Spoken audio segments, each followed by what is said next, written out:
The current cannabis banking landscape is tremendous, and there's great opportunities for bankers to serve this industry.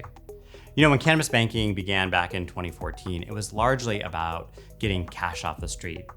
Today, this $35 billion industry, which is really understated because if you consider it, the cannabis industry is not just the $35 billion in retail sales, it's a complete supply chain. It's people making product behind the scenes. It's growers growing the product. All of those parties need access to quality banking services. So originally we were taking bags of cash off the street. That's evolved now. Yes, there's still cash processing needs, but more and more it's about complex cash management services, and increasingly it's about access to bank lending.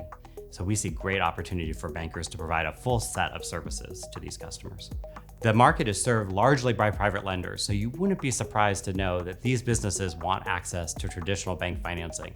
Often that starts with commercial real estate, where bankers are already comfortable lending in general, but these businesses also need access to secured loans for equipment purchases, for working capital, and so they're looking for banks to provide these services today. And there's ways to mitigate both the credit risk and the unique cannabis risks that pop up when you're serving this industry.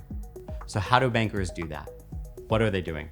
They're reducing their loan to value on these properties. So they're getting more customer equity in each of these projects. They're making sure they have better cash flow, so a higher debt service coverage ratio, and oftentimes requiring those personal guarantees, leveraging the financial strength of those guarantors.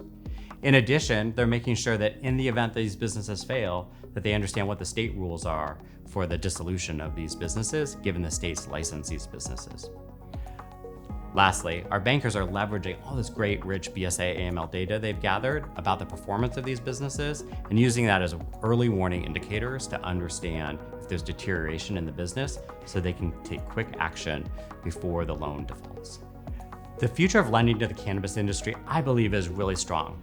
There's some really great headwinds that are gonna serve this industry. So one is we're seeing consolidation and maturity within the industry, and the best operators are surviving. And the best operators will have better management teams, better cash flow, and they'll be better capitalized. They're just better borrowers.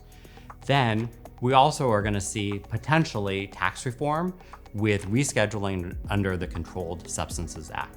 And that will take care of a tax issue that's taking tons of money out of these operators' pockets and put it back in their pockets. And you know, cash helps to pay loans. So more cash in their pockets, the better they are as borrowers. And then we're gonna see huge investment in new markets. Right now, we're seeing those investments occurring in places like New York and Ohio and Minnesota, as they're looking now to catch up with what we already have in Washington, California, Colorado, Michigan. And so all of those new businesses will also need access to bank financing. So I'm really optimistic about this, especially when you consider public opinion for the cannabis industry continues to improve. I just don't think we're gonna go backwards.